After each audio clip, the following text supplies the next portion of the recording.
Hindi ito nakabatay sa lugar ng kasalan, kundi sa mga taong ikinakasal doon. Kung may lisensya, may mga papel at mga vows, sapat na iyon. Ang pagpapala ay darating sa buhay may asawa kapag nagmamahalan sila in the name of Jesus. Now I see your POV. Open my eyes to your reality. Take me where I'm meant to be. Show me life like everybody dancing. Dito sa Factbusters! Kaya bago muna natin simulan ang ating episode ngayon, iniimbitahan kita na isubscribe itong ating bagong YouTube channel, Factbusters PH, dahil yung lumang channel natin ay nahack po mga kapatid. Kawawa naman tayo, no? Pero pati rin sana ang isa pa nating YouTube channel, Takasuri PH, paki-subscribe din yan mga kababayan. Ako naman, sige.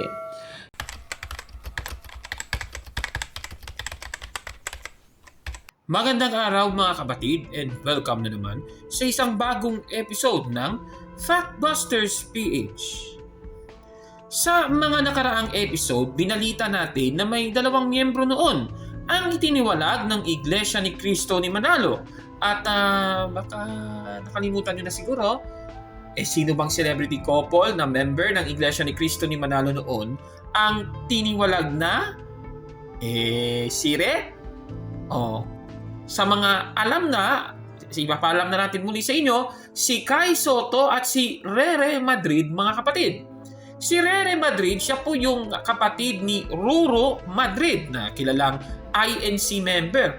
At si Kai Soto naman ay isang kilalang basketball player, mga kapatid, sa Pilipinas. At sila nga ay couple na nagkaroon ng relasyon. Ano? At base po sa mga nabalitaan natin, silang dalawa daw ay itiniwalag ng Iglesia ni Cristo ni Manalo ayon na rin sa post sa Reddit. Nakikita niyo po yan sa screen. At ang rason kung sila ay natiwalag na ay dahil sa isa sa mga dahilan daw ay itong nakuha rin natin sa isang tinatawag na blind item na obviously sila naman ang tinutukoy. Sa blind item ng pep.ph na may pabagat na pretty young star at tall and handsome personality, nagbunga na ang pagmamahalan.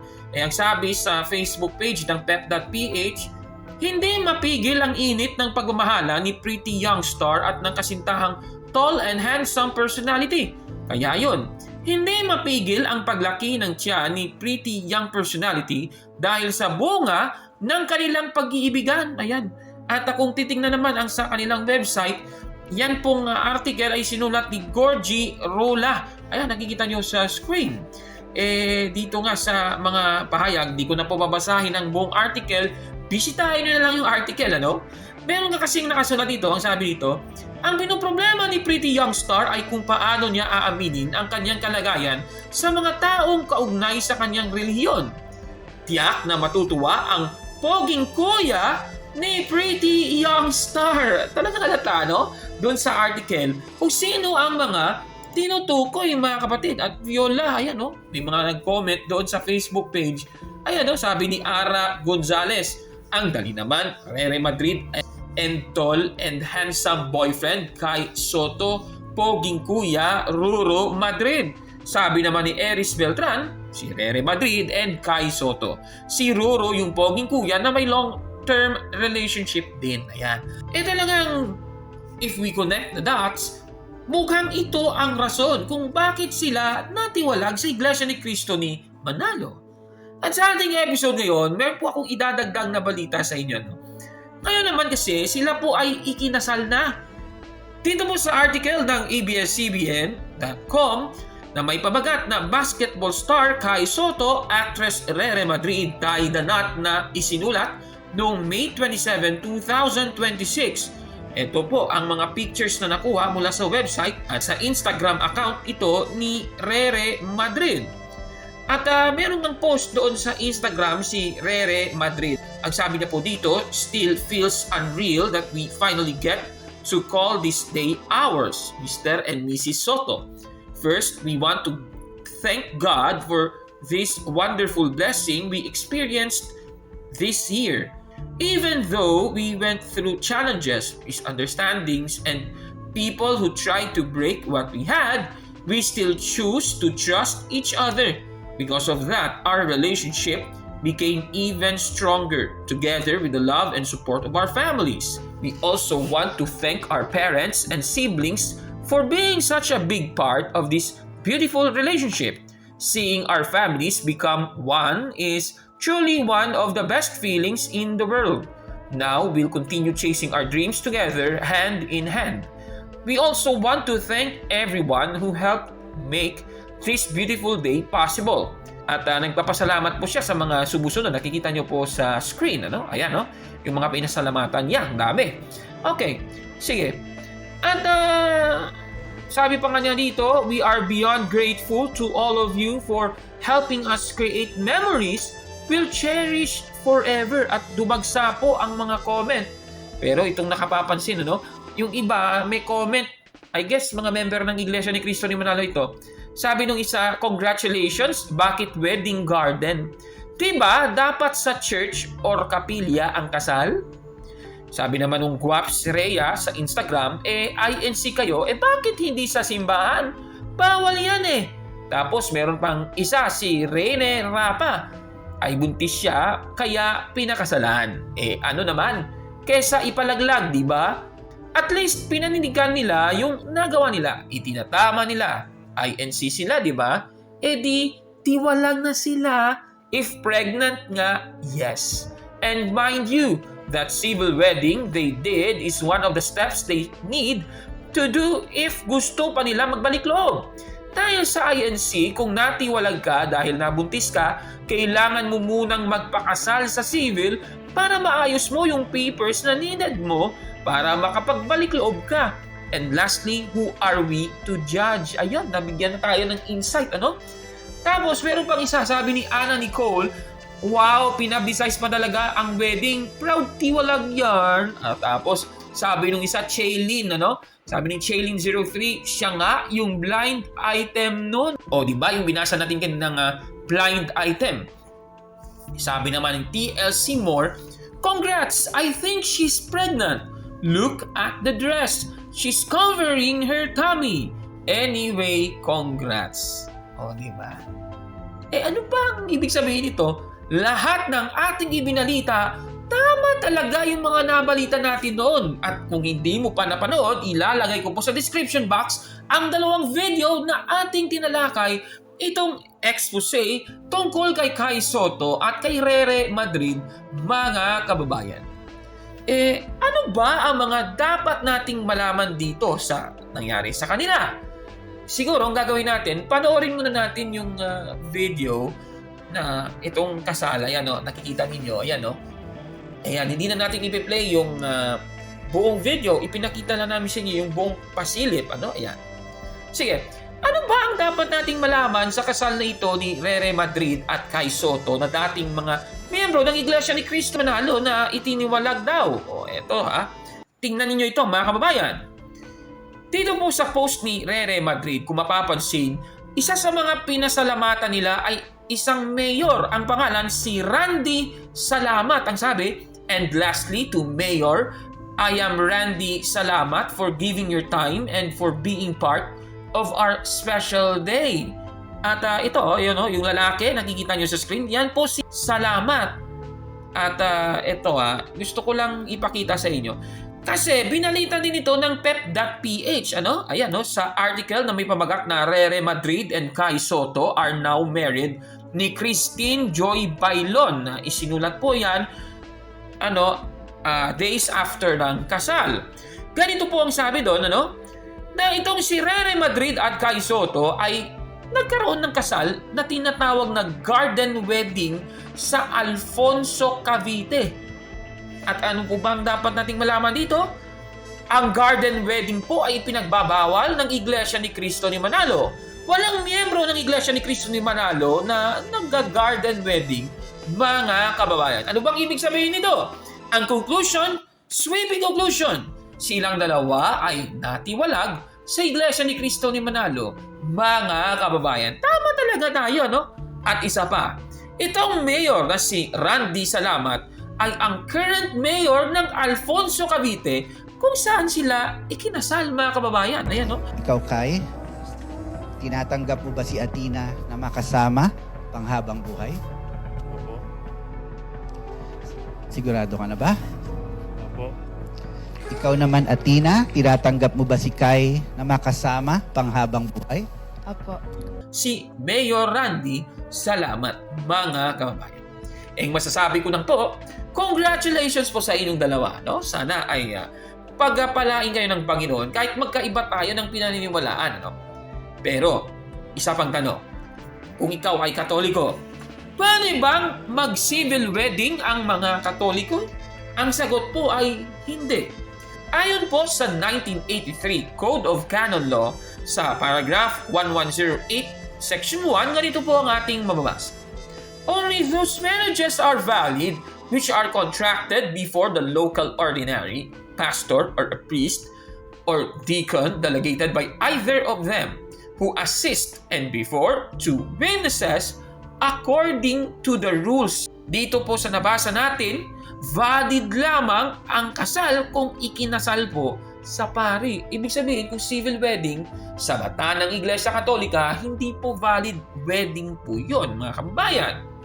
Ang tunay na Katoliko, hindi po dapat magpakasal sa labas ng simbahang Katolika, mga kababayan. Tandaan po natin, ang kasal po na hindi sa simbahan ay hindi po isang sakramento. Wala kang natanggap na sacrament of marriage once ikinasal ka outside the church. Yan ang pagkatandaan natin, mga kababayan. Ngunit may nagsabing pwede lang daw ito dahil wala namang problema daw. Eto, pakinggan natin ang isang lalaking nakita natin sa social media. Panoorin natin, ma. Sa huwes ba kayo ikinasal?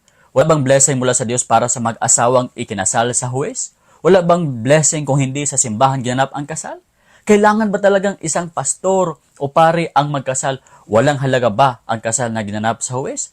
Ayon sa mga turo ng Biblia, ang pagpapala ng Diyos sa isang kasal ay nakadepende hindi sa taong nagkasal kundi sa commitment ng mag-aasawa na sundin ang disenyo ng Diyos para sa pag-aasawa. Hindi ito nakabatay sa lugar ng kasalan kundi sa mga taong ikinakasal doon. Maraming mag-aasawa na ikinasal ng mga maalam na pastors at priests sa simbahan ngunit magulo ang married life nila. Parang Tom and Jerry, aso at pusa. Nagbububugan, sinisiraan ang asawa, nangangalunya, naghihiwalay. Malakas pa naman ang amen, amen sa wedding sermon at paiyak-iyak pa sa I do, I do. Pero nagdurusa kasi mala diablo ang kanilang napiling asawa. Ngunit marami rin akong nakikita na ikinakasal ng huwes dahil sa hirap ng buhay ngunit matagumpay sa kanilang buhay may asawa. Ang tamis kasi magmahal ni Mister at submissive pa ang Mrs. Kasama sila sa hirap at ginhawa. Walang iwanan in the name of Jesus. Praise the Lord. Kaya hindi sa kung sino ang opisyal na nagkasal, kundi sa kung sino ang mga ikinasal doon. God's blessings are not determined by the officiant status, but by your shared love in the name of Jesus. Kung may lisensya, may mga papel at mga vows, sapat na iyon. Ang pagpapala ay darating sa buhay may asawa kapag nagmamahalan sila in the name of Jesus. Ay, grabe naman itong lalaking ito, ano? Ayon po sa kanya, sapat na sa kasal ang lisensya, papel at mga vows. Grabe naman itong lalaking ito. Tanong, totoo ba ang pahayag niya? Sige nga. Sa Biblia, ang kasal po ay hindi lamang isang legal na kontrata o lisensya, kundi isang tipan o covenant sa harap ng Diyos. At yan ay ating mababasa sa Biblia sa Mateo 19:6. Ganito po ang ating mababasa. Kaya nga, hindi na sila dalawa, kundi isang laman. Ang pinapagsama nga ng Diyos ay huwag papaghiwalayin ng tao. Klarong-klaro, ang kasal, Diyos po ang nagsama sa dalawang yon. Naging isang laman. At bawal po paghiwalayin ng tao, mga kapatid. At makikita rito na ang tunay na nagpapabuklod sa mga asawa ay hindi lamang dokumento o salita ng pangako, kundi ang pagkilos po ng Diyos na nagbubuklod sa kanila. At yan ang mababasa sa Malakias 2:14. Ganito po ang ating mababasa. Itinatanong ninyo kung bakit. sapagkat saksi ang Panginoon na nagtaksil kayo sa asawa na inyong pinakasalan noong inyong kabataan. Sinira ninyo ang inyong kasunduan na magiging tapat kayo sa isa't isa. Napakaliwanag. Yan pala yung kasunduan, maging tapat sa isa't isa. Saksi ang Panginoon kung merong pagtataksil na nangyari, mga kababayan. Kaya hayaan natin na ang Diyos ay magiging kasama natin sa ating pag-iisang dibdib sa kasal, mga kababayan. Kaya itong sinasabi niya, mali na ito, mga kapatid. Sapat na ba sa kasal ang lisensya, papel at mga vows? Hindi po sapat yun. Ang magpapatibay pa nga sa kasal ang ating Panginoong Diyos. Tamo, sabi niya, hindi daw nakabatay sa kung saan at kung sino ang nagkasal. Tanong, totoo din ba ito, mga kababayan? Ang pahayag na hindi nakabatay sa kung saan at kung sino ang nagkasal ay bagyang tama pero hindi ganap na tama. Tandaan natin na ang kasal ay higit pa sa isang legal na kontrata. Ito ay isang sakramento na may mga itinakdang kondisyon para maging balido at ayon sa kalooban ng Diyos.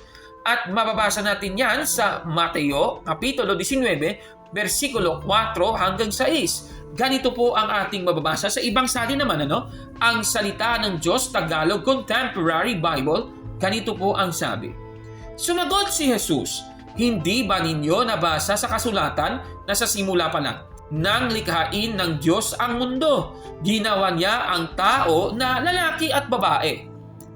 Dahil dito, iiwan ng lalaki ang kanyang ama at ina at magsasama sila ng kanyang asawa at silang dalawa ay magiging isa. Hindi na sila dalawa kundi isa na lang. Kaya hindi dapat paghiwalayin ng tao ang pinagsama ng Diyos. Napakaliwanag po. Ang nagpasama, Diyos pong nagpasama doon, mga kababayan. Klarong-klaro, mga kapatid. At mula dito, ipinapakita nito na ang kasal ay hindi lamang usaping legal o pribadong kasunduan ng dalawang tao. Ito po ay isang banal na pakikipagtipan na kinikilala at pinagbobuklod ng ating Panginoong Diyos, mga kababayan. Ngunit, hindi po ang pari ang siyang nagbibigay ng bisa sa kasal. Hindi po ang pari ang minister sa Sacrament of Marriage. Baka hindi mo alam yan. Ang minister sa Sacrament of Marriage ay ang mag-asawa. At yan ang ating mababasa sa Catechism of the Catholic Church, paragraph 1621. Ganito po ang ating mababasa. The celebration of marriage between two Catholic faithful normally takes place during Holy Mass because of the connection of all the sacraments with the Paschal Mystery of Christ. Napakaliwanag. Ibig sabihin, kahit ang minister sa Holy Mass ay ang pari, pagdating sa kasal, ang minister naman ay ang dalawang naging isa, mga kababayan. Klarong-klaro po yan. At ang mga pari po ay ang kinatawan ng iglesia para tulungan ang mag-asawa na ipagtibay ang kanilang kasal sa harapan ng Diyos, mga kababayan. At yan naman ang ating makikita sa Catechism of the Catholic Church sa paragraph 1630. Ganito po ang ating mababasa. The priest or deacon who assists at the celebration of marriage receives the consent of the spouses in the name of the church. Klarong-klaro po ng ating nabasang ito. Ipinapakita nito na mahalaga rin kung sino ang tumatanggap ng pagsag-ayon o vows ng mag-asawa sa ngalan po ng simbahan, mga kababayan. Ika nga ng paragraph 1632 na ganito naman po ang sabi. So that the I do of the spouses may be a free and responsible act, and so that the marriage covenant may have solid and lasting human and Christian foundations. Napakaliwanag, mga kapatid. Dahil dito, hindi sapat na magkaroon lamang ng pangako o vows.